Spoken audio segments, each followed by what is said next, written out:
welcome to another adventure. So today I thought, as it was such a lovely evening, I'd best get out on the bike, because it's done nothing but rain the last few weeks here in the UK. It's been bloody horrible. But I thought I'd come out this evening and sort of address an issue that keeps coming up via my YouTube channel. I did a video some months back about finding green lanes, so where you can legally ride in the UK, and I've had all sorts of questions because of that. And one of the common things I get asked is should someone buy a Garmin, something like a Zumo XT, or should they just use their phone to navigate? And I think it's quite an interesting question, and it's obviously a question that people ask a lot. And I've got both devices. I use a phone to navigate and my Garmin Zumo XT. So I thought I would chip in with my two penn'orth worth and explain where I'm coming from. I've had my Garmin Zumo XT for about a year. I might as well just come straight off the bat with this. I haven't used my Garmin Zumo XT much lately because I genuinely just prefer using my phone. I used my Garmin Zumo a fair bit when I first bought it, but in the end I sort of realised that actually it wasn't doing anything that my phone couldn't do. And so what I'll do is, I'll go out for a ride today. Oh, hang on, let me concentrate, got to go down here, I think. Yeah, I thought I'd come out for a ride and sort of explain and demonstrate why that is the case for me, and why I prefer my phone and the app I use over using my Garmin. Okay, I tell you what, let me just stop and just explain my setup here on the bike. So I'm obviously on my T7 here, and normally now I just have my phone. I've just had my phone right just there, dead center. Obviously on the T7 you've got this bar here for putting your gadgets and such, so it's an obvious place to put it. I've got the Rally Raid clamp, which is brilliant, and then I use an SP Connect phone connector or phone adapter, whatever you want to call it, phone device, which has been brilliant. I've had no issues with that at all. In fact, I've got one on my CRF 450 as well, and I've got one on my push bikes that I use. The Garmin tends to come with a sort of RAM mount style connector, and when you buy it, it comes with everything you need in the kit. Which also is pretty good. I do like that, but I'm a big fan of having something central, as high up as possible, and as undistracting. So I don't like cables and wires all over the place. I don't like things down here on my handlebars, because when you're looking at the road and then you've got to look down to look at your phone, you're taking your eye off the road, and it screws up your peripheral vision. I just don't like that. If you look at the rally guys, their road book is there, it's right where they're looking. They're quite high up. Obviously you stand up a lot, but as I'm sitting here now, it might look as if my phone's in the way, but it isn't, because my eye line is higher than where my GoPro is. And I'm looking over the top, so I can see 10 foot in front of me directly over the phone. Where my phone is there, for me, is perfect. Don't like things on the bars, don't like clutter. I did for a while try riding with both devices, and I had them sort of central there, and in the end I took the Garmin off because it was just unnecessary. I wasn't using it, and I didn't find it helpful. What I do like about the Garmin Zumo XT is its waterproofness. So it comes with this nice adapter this bracket you put it into, and it's fairly secure on there, and then it's waterproof, and you connect it up to your bike however you're going to do it, and no problem at all. It's brilliant for that. It is also very good with gloves, so any gloves you're wearing works fine. As you can see there, it's a nice bright screen. It's a little bit brighter than my iPhone 8, that is an 8 Plus. My latest iPhone, my iPhone 11, which is in my pocket, is a little bit brighter than that, but it's a bright screen, so it is good. And the Garmin Zumo XT does have some useful apps like this one to help you find the nearest fuel station and various other things. But you obviously need it to be connected to the internet to do a lot of that, those sorts of things, which means you've got to have a phone anyway. And that was the problem. I've been riding along. I've got a Senna built into this helmet here, which, you know, I love. And so I'm always listening to music and that. I don't have a shower without listening to music. So when I'm riding my bike, especially on the motorway, you know, I've got my music on. And I just find having my phone here on my bike, I can change the radio station, I can go to Spotify, I can do whatever, you know. I mean, it's easy to answer a phone or make a call. I mean, some people might say that's distracting and dangerous. Obviously, I would say that just depends on the user and what the person's doing, but this is just what I like. So I always just found that I needed my phone there anyway. So the Garmin eventually just, and especially as it wasn't particularly good for navigating, it just stayed in the box at home and never really came out. What I love about using my phone, and I use something called the OS Map app, is this is an Ordnance Survey map. It's Ordnance Survey map make the UK's best and most detailed mapping. It's what the military use, it's what mountaineers use, mountain rescue, all that sort of fire services, emergency services will all have this in their vehicles and use it.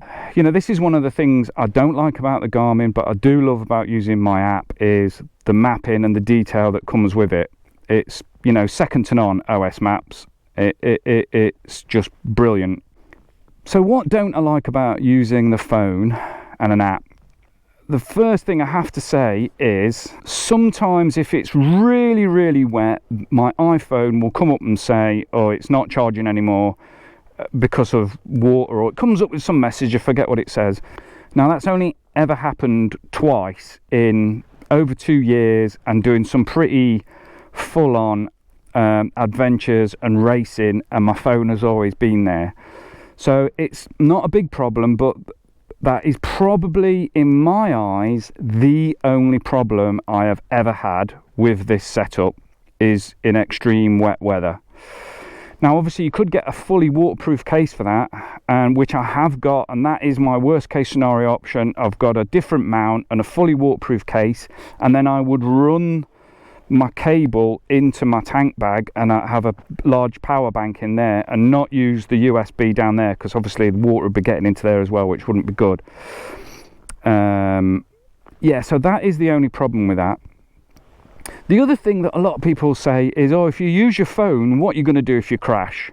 Well, I've had my phone on my CRF 450 for the last however many years, and I have had a couple of pretty bad crashes racing. Phone's been fine, no problem at all. But also, this is my second phone. So my normal phone is in my bag, and then I've got a second cheap iPhone 8 Plus I bought to just use purely for navigation and on my bike. And the reason I like this is twofold. Is one, my phone's there, I'm not having to constantly disconnect it, so I can use my normal phone for taking photos and selfies and anything like that. I haven't got to keep disconnecting it. And two, I've got a different SIM card in my phone there to what I have here, and then in an emergency I have got 2 different phone networks to try if, you know, if needs be. So I have crashed this, well, not this bike, but my CRF a lot. I've raced it a lot. It's been sitting there through a shitload of rallies and God knows how many miles of pretty tough going terrain, and it has always been faultless, perfect. I have no issues with it at all.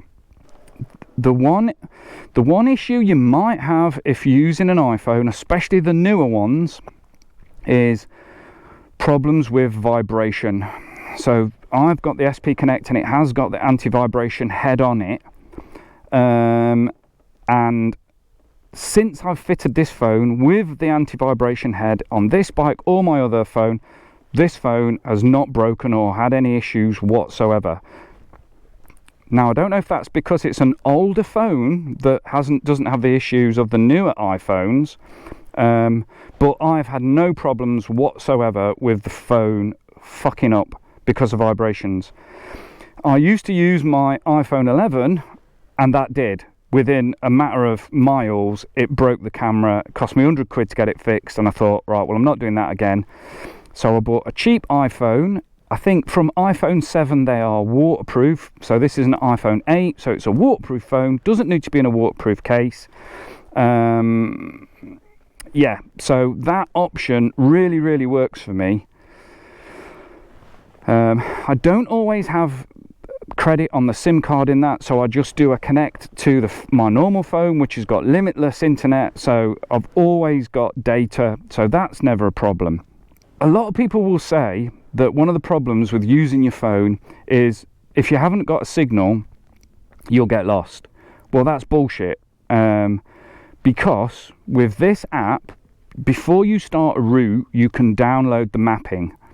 And then once you've got the mapping, then it works just like any other GPS. It works just like the Montana because you've downloaded the mapping. Now, you couldn't download the whole of the UK onto your phone because that would just take up so much space. But I create a route, I save it, and then when I save it on my computer, it automatically saves it to my phone, it's so easy to use, this app, unlike the Garmin, which can be a bit of a pain. So it automatically saves it onto the device, and then as soon as I open up the device, I then download the mapping, and then I've always got it, whether I've got a signal or not. And so for me, that isn't an issue. It always works. I think for me, when I go on my adventures and I'm creating routes and I'm getting out there, I just want to really, really rely on my device to get me to where I want to go and have confidence that I'm riding where I should ride and I'm being a good boy and I'm not upsetting the farmer and all that sort of stuff. And certainly by using the OS Map app, that's what I get. I might not mention this actually earlier, but this is quite key. The OS Map app works best with an iPhone. I did buy an armoured Android phone, but it was rubbish, and it didn't work as well as my iPhone. Some of the features weren't there as well, and it wouldn't keep me in the middle of the screen. So what I mean by that is, with this app, I'm always central and I can see what is around me, and wherever I move, and whichever I'm pointing, the arrow there points. And some of those features didn't work with the Android version.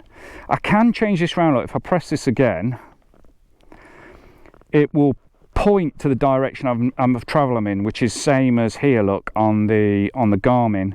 I do prefer though that it's more central, so I can it just gives me a bit more info. Some people might prefer it the other way around. That's being picky.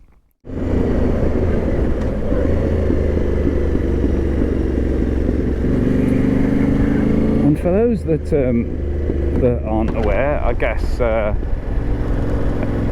you wouldn't necessarily know this, but Garmin's or sat-nav devices like that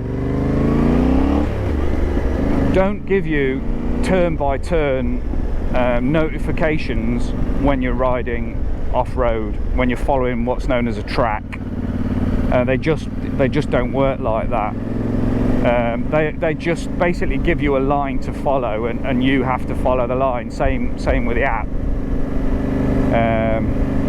Give you useful information, like currently we're on Balls Hill, whatever that means. But it certainly won't tell you ahead, turn left. It just doesn't. When you get past the farmer's shit pile, take a right. It just doesn't work like that. Right, so we can clearly see on both devices we've got a left turn coming up, and generally the Garmin is Oi.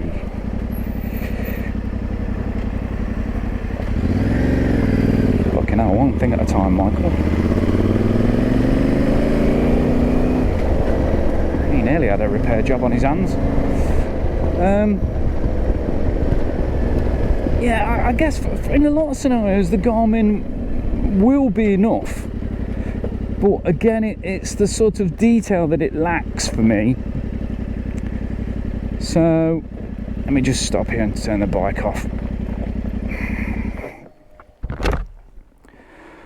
So we're now about to go down what in the UK is known as a green lane or an unclassified road.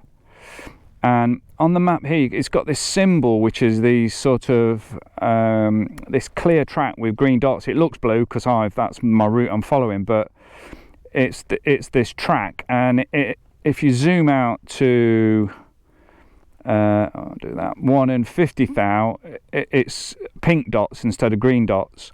And so I know that is the symbol for an unclassified road.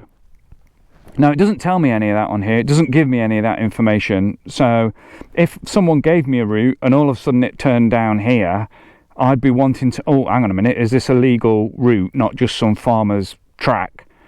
And so, yeah, that is where, again, the information, the detail is missing on the Garmin, but you get bags of it on the OS Map app.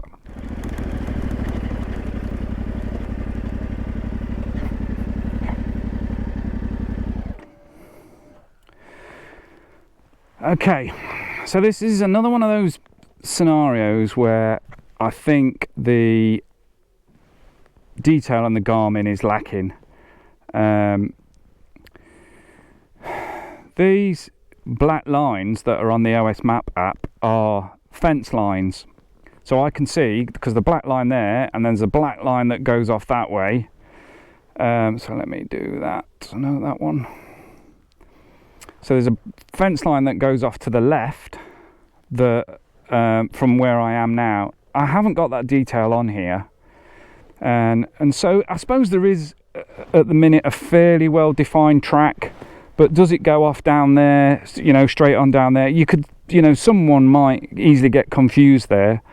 Whereas the OS Map app, it's a lot more clearer. And also what I can do is, I can go here, I can go to aerial, and I can look at the sort of satellite view of where I am. And I can see, yeah, I've got to go through there somewhere. I haven't got that option on here, not as far as I'm aware of anyway. So that is also another thing. It's just the map reading and the simplicity of it. I mean, I have done a hell of a lot of map reading since in the last 2 years. And I've never gone wrong once. I've never not known where I am because this app is just flipping brilliant. Right, let's keep going.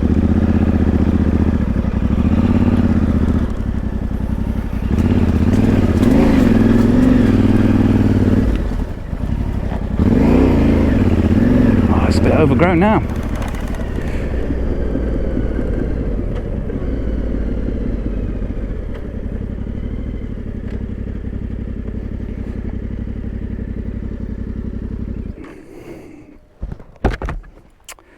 Okay, this is probably going to get boring now with me keep saying this, but for me it's just what matters, and it's the map detail.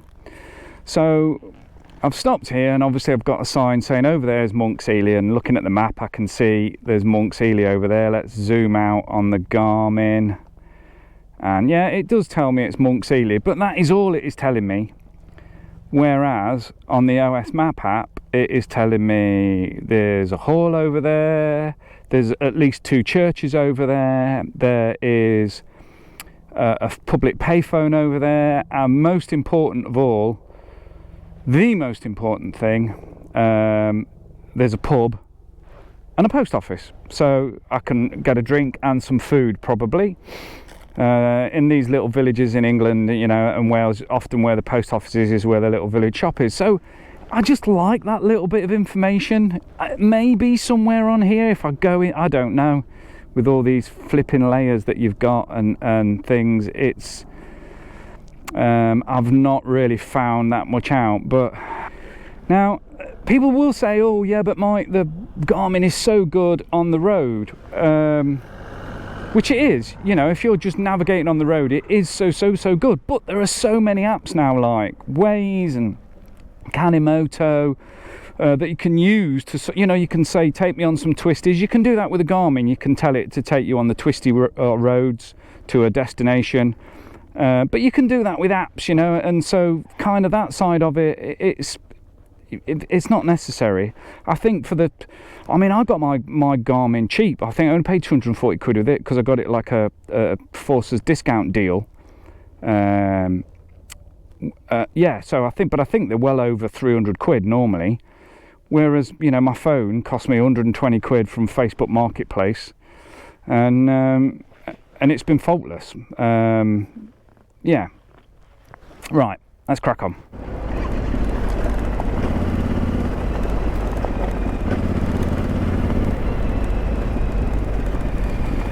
As you can see with the Garmin, in some scenarios it is fairly easy to follow, but if you were doing something on the fly, if you were looking to find, you know, look and have a look and think, oh, where are there some unclassified roads near me or byways, you know, the OS map tells you that information. It tells you where there is a byway. It won't tell you if they are legal to ride, because they might have traffic restriction orders on them, but there'll be a signage when you get there to tell you about that. So yeah, if you're doing stuff on the fly, then definitely the Garmin is not the option of choice. Well, it's just not the option of choice generally for me, but for if you are doing stuff on the fly, then definitely the OS map app is the way to go. I dare say most people aren't doing that though. You know, they're sort of following a preset route that they've put into their phone or whatever. Right, I best concentrate here because this bit's dodgy on this bend. See what I mean?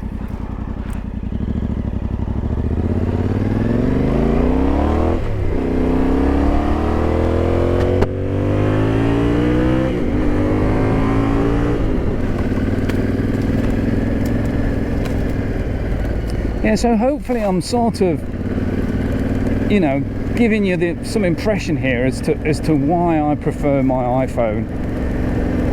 And it, like I say, it has to be iPhone. The app doesn't work as well. The OS Map app doesn't work as well with Android, in my experience. I'm an iPhone guy anyway, so that's not a problem for me. The OS Map app, I think it's about 25 quid a year. And for me, that's absolutely worth it. If I could only have one app on my phone, it would be that, because I use it for walking the dog and when we go on holiday and all that sort of stuff. Excuse me. Yeah, so I use it for all sorts of things. And but with that 25 quid, you get the desktop feature as well, the desktop tool, which is absolutely bloody brilliant. It's so easy to use. Like I say, the snap feature on it is just fantastic. So plotting and saving routes couldn't be easier. Where the Garmin, it's far more difficult using Basecamp. Obviously you haven't got to use Basecamp. You could use anything to create the GPX file and then just save it via the Drive app onto your Garmin. What was that? That was a big bird. Oh, big old buzzard. Yeah, so you haven't got to use the I'm going to put my visor up because it's getting difficult to see. Yeah, so you haven't got to use Basecamp. There are other things, but for me, you know, the app is part worth it because of the desktop. You know, it is so good and easy to use. If I had to sum it up, I would say yes, the Garmin is pretty good. It's usable if you're going out with people and someone else is leading, then you're not so, you know, particular as I am about being able to navigate to, you know, like a ninja then Garmin Zumo XT is okay. The thing that frustrates me most about the Garmin is base cam. You know, if that's all you had, that would drive me nuts. So I'd have to find another way of doing it. I have actually done a little video that called a Garmin hack, I think Garmin Zumo XT hack, where you use Garmin Connect. If I can, I'll put a link, or just search my older videos for the Garmin Zumo XT hack and follow that. And so the Garmin Connect is another way to create your routes. So that's pretty handy. Yeah, so the Garmin Zumo is not all bad, but because I do a lot of riding on my own, I'm creating routes, I'm using the green road map.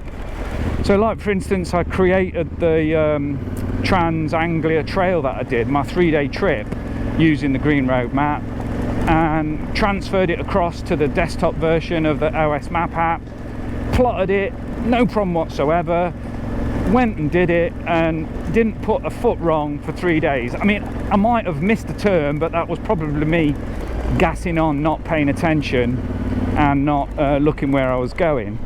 But yeah, but for 3 days I just had total confidence in the app and my phone and where I was going. I had good weather, so weatherproofing wasn't an issue. And like I said, I've done a lot of rallying and hardcore racing, and it hasn't been a problem. Water hasn't been an issue.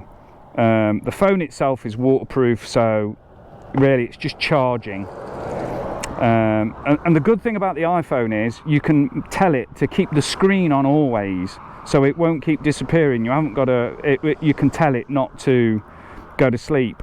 But if anyone wants to change anything, they would have to put a password in. So, but it's just a cheap phone. I just use, you know, I haven't got loads of naked pictures of my wife on there, mainly because she won't let me take any. But you know, so I'm not massively fussed if I lose the phone, truth be known. But I'd sooner lose a 120 quid phone than a 300 some quid Garmin, or even worse still, a Montana, which, you know, does happen. So that's my 2 penn'orth worth. That's what I think about it. It's pretty clear where I would advise people to go, but that's just my opinion. This video is probably way too long, but I'm one of these people, I like the information as long as it's pertinent points, and it helps me make my own decision. I don't like people telling me, yeah, this is the best tyre ever, buy it. I don't like that. I like to get a few opinions from people who know, not just some Joe who's on his first adventure bike and it's his only set of tyres he's ever had. So, you know, I like to do the research. Anyway, I'm waffling on. Well, thanks for joining me. I hope you've watched the video. I hope you've watched it. You should have watched it if you are watching it and you are listening to me saying this, so thanks for watching the video. I hope you've enjoyed it. Maybe come back to the channel again. I promise to be less waffling next time. It's not easy doing this, you know. It's not easy. Some people make it look easy, but then they're probably good. Yeah, that's probably what it is. So yeah, I hope you come back to the channel again. Come back for some more adventures, some more useful info. Maybe give us a thumbs up, would help if you did. Maybe even subscribe, and that certainly massages my ego. Yeah, so I hope you enjoyed it. I hope you found it useful.